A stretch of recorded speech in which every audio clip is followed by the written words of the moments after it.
Hey everyone, and welcome to Almost Cancelled. I'm Peter, that is Connor, and we are going to talk about the Christmas special 2017 of Doctor Who. It's called Twice Upon a Time. I didn't know how to phrase that because I Yeah, always say I can season. see you struggling, and it's weird because some people class this as like Season the last 11 episode of Z. the Yeah. yeah, and then some people class it as zero of the next season. Well, It, I, it's th- it's I feel weird. like I always class it as the first of the next one. This one feels weird though because it's the end of this character, this version Yeah, of the Doctor. and it depends what time of year I'm airing in as well. Like if we just finish, because some years we'll have just finished the season in like November. Yeah, so it feels like just the end of that season instead. Yeah, yeah. Whereas this is closer to the next season, so yeah. But it's a murky one. Specials are annoying for record keeping. Cataloging, Yes, yes, they're a yeah, pain in I the hate them. ass. Because you either have to call it the 13th episode of the last season or the episode 0 of the next one. Neither feels right. Neither does, but here we are. So full spoilers for the episode. So this of course was the final Capaldi episode of Doctor Who, his exit, and there was some things I was happy I didn't know going into this. Oh, Well, I wasn't keeping track of it. I wasn't paying attention. I knew I nothing knew about this. the biggest, just because in general I follow a couple of Doctor Oh, Who I don't. pages, but I didn't seek anything out actively. I don't follow any Doctor Who related Twitters. I don't pay attention to the news, so I had no idea there was any Bill in this. So I had a pleasant surprise when Oh, Bill okay. walked into the screen. Now I immediately felt a little bit. I was like, oh yeah, but they're going to turn out she's not really Bill and she's this, or they're going to like bullshit her ending from before. Like I was worried how they're going to handle it. Ultimately how they did was actually fine because it was still her, really. Well, that's the emotional crux of the episode, Yeah. isn't it? Yeah, with the memories and all the rest of it. If you have all the memories, does that make you that person? Is that the person's soul? It's just the accumulation of the memories. Yeah. Uh, and that mostly worked for me. That's fine. I actually was surprised with how much I enjoyed the episode once it got going. I was worried early on. Oh, okay, that's interesting. 'Cause I love this episode pretty much from the start. I mean, the archive footage of the original Doctor. Oh, which, by the way, can I just clear something up for me? You know more Doctor Who history than I do, and you'll remember Yeah, this. They keep calling this first Doctor the one who stole the TARDIS and all the rest of it. He's the first one before he regenerated. Wasn't the War yeah. Doctor before him? No, no, John War Hart? Doctor's between 8 and 9. Oh, is he? Yeah, yeah, because War Doctor regenerates into Eccleston. He's Okay. McGann. McGann goes into War Doctor. We actually got that around the 50th. They did a bunch of bonus extra stuff. All Um, right. they actually did that McGann's regeneration in a little bonus little online thing. Well worth checking out. I think it was called Okay. the Night of the Doctor, something like that. It's good. All right. Well, that's me binging like 4 years of Doctor Who in a couple of weeks. Yeah, yeah. That one's just on you. Not retaining the information. No, that's fair enough because I was confusing me as I was watching it. But that's fair enough. So he okay. So he's the first Doctor. Fine. Yes. Archive footage was cool. How it transitioned, all nice. I like that stuff. I did think their set for the South Pole was a bit fake looking. No, I know what you mean. Male nitpick, but I think it's trying because they're trying to keep the aesthetic and like okay, but it's just the big chunks of ice and stuff. I just thought yeah, that no, looks I'm like a with you. set. It doesn't look like actual ice. But hey, the stuff I was worried about early on was a lot of the opening comedy on the TARDIS when the captain ended up. Because first of all, it's Gatis, right? And I'm like, okay, so Gatis got a role in this, Again. and he's on the ship, and there was all this just almost hijinks comedy going around the TARDIS as like the old Doctor kept like saying, "Oh, what was this supposed to do to this place?" And he kept not knowing that it was him from the future, and it took him a while to figure it I out. liked that he was such a crotchety old man going, "Oh, it's all changed. I'm happy with this." Essentially, Yeah, no, I mean, I liked the running joke where he kept being inappropriate. He kept saying like a really, and Capaldi kept being like, he can't say that anymore. It's like, oh, who's got a problem with that? Literally everyone you will ever meet from this point on will have a problem with what you yeah, just said. yeah. I think it's really interesting how obviously Capaldi is the return to the older gentleman version of the Doctor that we had originally. Because obviously we had a lot of younger ones, but this shows clearly he's quite young essentially. Well, there's even His that joke character. where he says, Yeah, "Oh, I thought I was going to be younger." He's like, "I'm younger." Like, yeah. yeah, that thing. He's younger at heart. Uh, Plus, he's actually younger as well. I'm sure, right? I mean, when I think it was when Capaldi started, he was like a year younger than what the age Hartnell was. Oh, really? Yeah, it's barely. Well, at least here he looks much younger than, than the actor playing him here. Yeah, David Bradley. Yeah, David Bradley, there you go. He looks younger than him here, at the very He least. does. Like a good He 10 does. years or so, at least, if He not does. more. I'm not sure how old David Bradley is and No how old idea. Capaldi is, but I know at the time when because it was a big thing, like, oh yeah, they're actually really close in age to that. But hey, so yeah, so some of it was like constant comedy, and like you had guys sitting there like just being confused by everything. That I was a little bit worried for this chunk of the episode. I don't know. It was all hijinks. It was all. It was, but I was having fun with it, so I was like, okay, no, if this was the whole episode, sure, I'd have a problem, but for 10 minutes, I was okay with it. And I wasn't sure how I felt about the start of the plot. You know, when it's like they get pulled down and you get these glass people, and it's like, oh, we collect the people just before they die and take all their memories, so they all basically still live on. And Bill shows up, and I was happy to see Bill, of course. It was when they get back on the ship, and like Bill was interacting with them, and it was playing with those moments again. Because I really, as much as I had a lot of problems with the last season, I did like those characters interacting. Like I feel like Moffat. His plots go all over the place. He makes up stuff. Runs away from himself quite easily, doesn't he? He makes up so much shit as he goes along, but he does a good job with the characters. I feel like his characters are usually likable, and I usually like them being around. And I think that worked here. And you know, I liked her playing off the old Doctor, and I like some of that. I liked how the captain was essentially in the same mindset as the old Doctor, being from another time, like being from that age where he was. He kind of gets away with those views, essentially. Another thing I didn't get, because I'm not a big, huge Doctor Who fan, so when he says his name at the end of the episode, they all, like, Capaldi kind of reacts to it. Yeah. And he's like, oh, don't worry, he'll keep his promise about going to see your family. Lethbridge Stewarts, those are the dudes who run UNIT. It's been the woman lately. It was her father before that. Those are the people who run UNIT. I assumed it was one of the companions. Like, his daughter was going to be... No, I can't. Yeah, you know who I'm on about, right? Oh yeah. I remember them. Yeah. I could never have told you her name. Yeah, that's the Lethbridge Stewarts. Yeah, but I know what we're talking about. So I'll be honest. The episode's plot turned out to be surprisingly simple, actually. When it got going, you realise it's just we're going to go and find this person who wants to kill me, who can maybe help us fix things and whatnot, and it turns out to be. I mean, was this something from the past? This good Dalek, this Dalek that he turned against Daleks? It's from recent. I don't know if it was Capaldi or just before. The one where they miniaturized and went inside the Dalek. Yeah, it's that Dalek. Because at the end they reset him, and the Dalek went evil again and tried to kill everyone. But then the Doctor shared his experience and showed him, because I think it was like he saw a son being born, a star being born, was what turned the Dalek good in the first place. And he saw the beauty in the universe. Again, binging like 4 seasons. Yeah. In a week. No, it's fair. This was it was a bit of a throwaway episode at the time as well. Admittedly. Was it? Okay. It wasn't the best. It was fine, but the Doctor then shared his opinion, his views in his mind with the Dalek, and it actually twisted the Dalek and made him hate other Daleks. Yeah. So that's why he became their enemy. So he basically gets to him and then finds it, because I did like the moment where he finds out what this organization from the future, what they're doing. It's not bad. It's not like bad intentions. I really liked that swerve, because it's so usual. It's just like, okay, all right, let's put a stop to it. But this time it's like, well, hang on, should I? I liked his reaction. He's like, this isn't evil. I don't know what to do when it's not evil. Yeah, it's so much easier when it's evil. I just stop it. This is far more interesting, I think.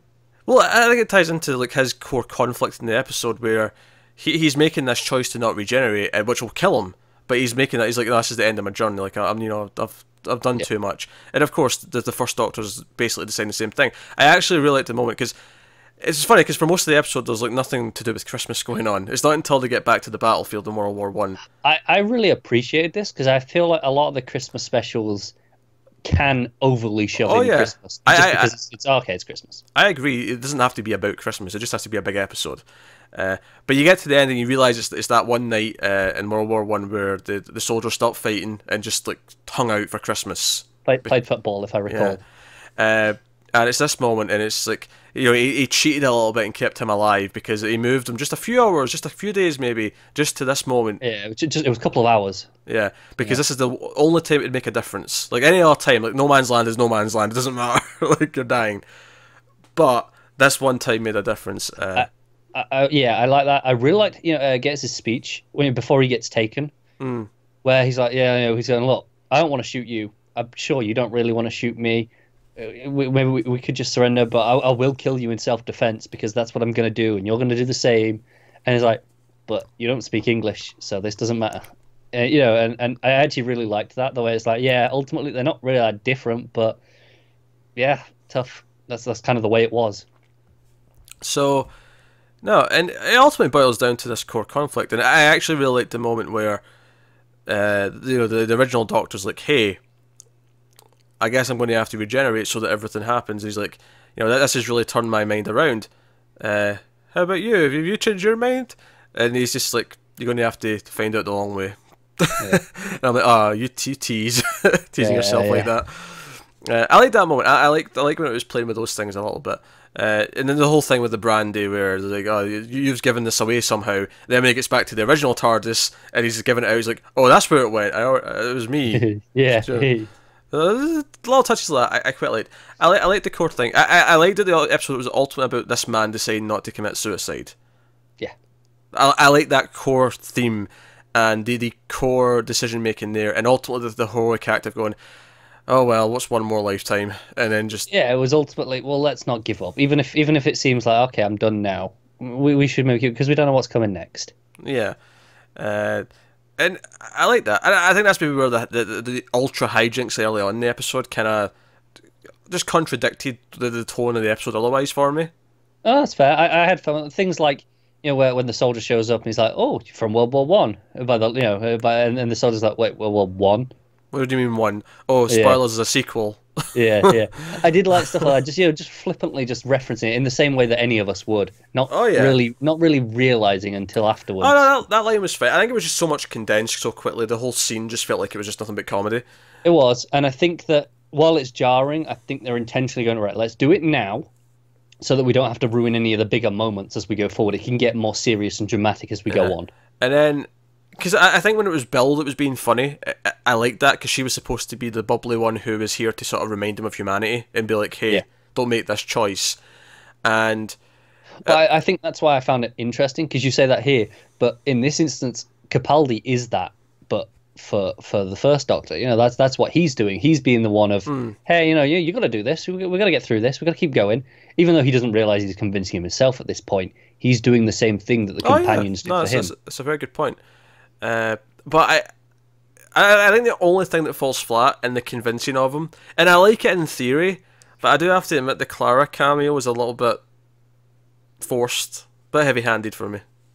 Okay, I liked it, but I get where you're coming from. I like the idea of him getting those memories back, because he's about to be reset, so the reason for them being taken doesn't matter as much anymore, and, you know, giving him hope.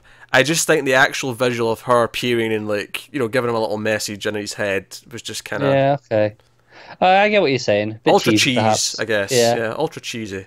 I'm okay, especially with since I feel like Moffat already did this with when Smith was leaving. Smith left, we got Amy popping up for a brief moment, and do you know what my problem with it is? It almost feels like it's an insult to the current companion, because when Amy popped up, it was like, oh well, I guess Clara's not as important because Amy's the one he really cares about, and then here it's like, oh, I guess Bill's not that important because Clara's the one he really cares about. No, I get it, and it made more sense with Amy, because, you know, she'd been around for so much longer at that point, and it was nice. But I think that's honestly one of my biggest complaints with this episode, is that so much of his final moments are just a rehash of Matt Smith's final moments, which is a real shame, because I think Capaldi deserved better than that. Even though I like what it is, it you know, individually it's fantastic. It's just taken in context of the last one, it's kind of the same. Yeah, I think I love the idea. It's basically him deciding not to commit suicide. I like that message, especially as a Christmas theme, like, because, you know, suicide rates go up at Christmas and the holidays. It's a really normal thing. I like the idea of this, like, sort of convincing himself that no, life has to go on in some way. I think that core idea is great. I think there's just the odd little nitpick, there's the odd little sort of like, oh, we have to have the comedy because it's Doctor Who, or we have to have this. No, that's fair. I think something I really like, you know, how he said, you know, it got to the end, he accepts it. He's like, no, I'm ready for this. You know, he gives that little speech to the TARDIS. Yeah, and I like that, and I think it was particularly interesting given that, you know, Tennant's final bit is he never has that acceptance for Tennant, right? You know, his ending is, no, I'm not ready to go, but then he goes anyway, and it's like tough shit.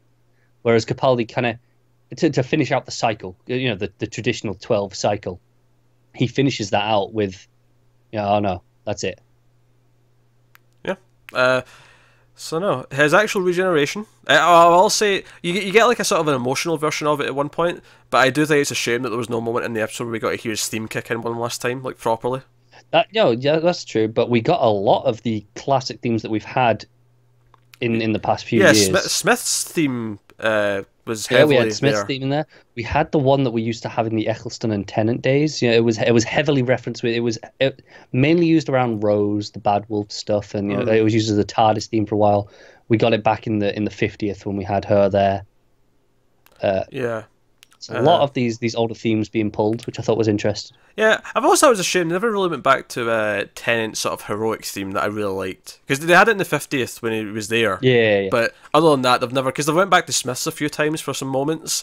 And I always felt, you know... And I get it's because it's not Moffat's era, so he didn't want to go back to it. Doesn't feel obligated to, yeah. I know, I get it. But which kind of sucks. I mean, honestly, my only disappointment I get in this new showrunner is that we're just leaving things like Bill behind because, that's the old showrunner's character. It's true. But at the same time, I'm ready for Moffat. Yeah, I'm kind of glad. Oh, I am too. As much as I really did enjoy this episode, and there have been certain episodes in the last bits of Moffat I have enjoyed a lot. Overall, it started strong and got weaker for the most part. There were higher points towards the end, but I think Moffat's best season was his first one. yeah, probably. I think he's had individual episodes that were better since, like the one where the Doctor's in the time loop. I think as a whole, though, that season was better than any of the seasons that have followed it. And I think it's because he had 3 likable characters, and it was so much of it was about their relationships and bonding. Yeah, definitely. The plots were almost like, I mean, some of the plots were great, but they were almost inconsequent. Didn't matter. Like I was just having fun with the characters. No, it's true. So here's a question. I assume this is the case. The final few minutes when we actually have the regeneration, I assume the new showrunner has like a say on how it leaves off for him starting. I think so. Yeah. You know, like because we end with like the new Doctor falling through the sky and the TARDIS like disappears somewhere else. Yeah, I think it depends what it is, really. But it'll be like, but that's so specific. Like he must want to start where this is going to leave off. Otherwise, it'd be like, screw you, Moffat. What'd you do this for? Yeah, you've left me in this weird place. I have to pick up these plot threads. Like I have to do like half a season fixing this before I can. No, I assume so. Otherwise, it's just like, well, you might as well just leave me on the TARDIS and let me do my own thing. Yeah. So obviously we see Jodie Whittaker. Briefly, of course, always briefly. It always is. You always get the brief moment of them still in the old Doctor's clothes. It's always a nice touch. But she smiles and says, "Brilliant." Yep. And I chuckled at that because Eccleston's thing was he always said fantastic, so I love that the new one's just going to say brilliant all the time. Yeah. But I mean, it's hard to judge on anything. I've got nothing to judge yet. So, I mean, I'm very hopeful. I'm very positive. I've liked everything I've heard, and I've been things that they've mentioned, little interview pieces. I've liked everything I've heard. But again, this is one moment. It's not really anything to judge on. No, it's not. But I've been supportive of the idea of having her though ever since we found out. Me too. Because some of the options that were rumored beforehand were not that exciting, and then I was wanting a woman when I like Capaldi anyway when I seen him, but like I was wanting a female cast after Matt Smith actually. Yeah, I wasn't like I don't do a lot of fan casting because I'm like whatever they give me I'll see. It wasn't fan cast. I don't have any picks. No, but I don't really go in any direction at all. They'll give me options and I'll go no, not feeling that necessarily. Yeah. But so I wasn't going I want a woman. I was just like I want something different. Well, that's exactly why I want a woman, though. Yeah, but I think ultimately, Capaldi was different as well, in a different way, of course. But the return from the young man to the older man was different enough, at least for me. But it was a return, though, because we've had older men before. It was, yeah. Yeah, so. But not in a very long time, so. Well, sure, but so I'm excited to see what they do with her, and just what the tone of the season is. I'm hoping the plots are just a little less goofy at times. That was my big problem, I think, with a lot of the last season, is that I thought that's fair. The plots went really goofy in a lot of ways for me. So yeah, I hope Gyllenhaal brings some of his Torchwood touch along, because obviously that was a bit more mature. Obviously, it doesn't need to be as mature as that. You got to still be very family friendly. So some of his Broadchurchwood. I haven't seen that yet, so I can't judge. Oh, but you got what I did there. I combined the titles. I did. But I just wanted to point out that I haven't seen it. But and obviously Torchwood's more relevant, being still in the universe. But I seen Broadchurch season 1, and it was very good. Oh, I'm sure. I've only ever heard good things. So obviously it was a very serious topic, that show, and it was very depressing most of the time.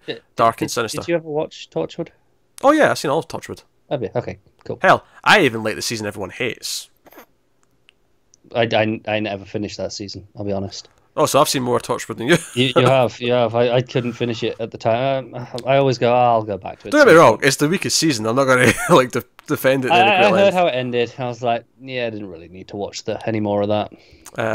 But I like Torchwood. I was disappointed that it never kept going and we got more out of it. Do you know who was in Torchwood? James Masters, who was also in the hit television show Buffy the Vampire Slayer. He's also in Runaways, which we're currently watching. He is. I actually really like those episodes with him. They're not my favourite, but they're pretty fun. No. I mean, I think Torchwood, for me, I liked that a lot. I do think, especially early on, they really because it was meant to be the adult Doctor Who where they could have swearing and sex and stuff. I felt they went out of their way to put as much of it as possible for the first they few did. episodes. It's the same thing that we have with a lot of cable shows where it's like, well, just because we can doesn't mean we need to. Yeah, there's calm down. I get it. We can have this stuff. No, that's fair. I think my favourite episode, I think it's still one that Jim wrote, is Countryside. It's where they all go camping and there's all the house. Like, love that episode. It's fantastic. I recall liking one with a ghost quite a bit. The Ghost Machine. No, there's a kid who's died. We see sort of where he was going to die at the start of the episode. And he's trying to reach out to the Torchwood members. Oh, yeah, okay. I recall liking that one quite a bit. But no, it tackled a lot of big ideas, I think, Torchwood. There was a lot of bigger, sort of more moral questions and debates because it could be darker, so it was like, okay, so... but hey, we're getting off topic here. But yeah, I mean, it's relevant enough that he's coming on. He's doing the next episode. Absolutely, yeah. And I mean, I like most of Torchwood more than I like any of Moffat's Doctor Who. I think for the most part. So, well, that's fair. I think that's a good sign. Again, I'd say there's specific episodes of Moffat's stuff that I prefer over Torchwood as a whole. But as a general rule, yeah, I'd rather watch Torchwood. Yeah.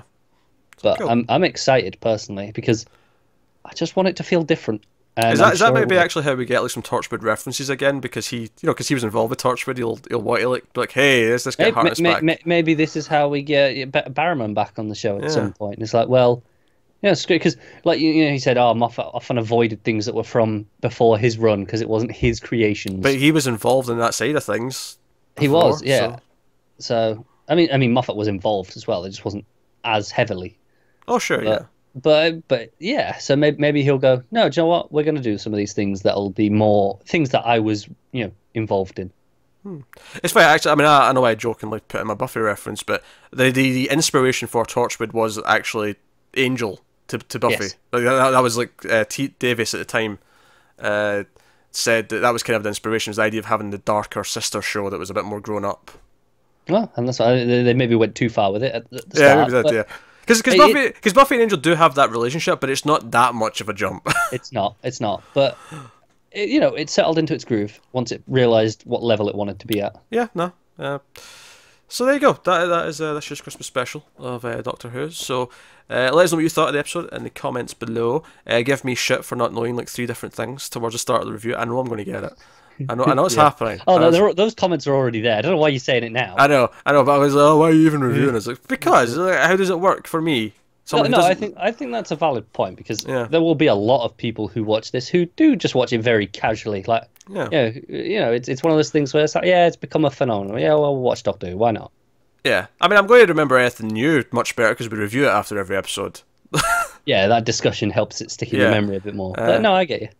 But hey, so so.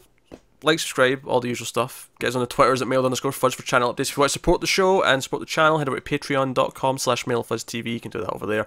Otherwise, that is us. So thank you once again for watching, guys. We'll see you next time. Have you got any vanilla?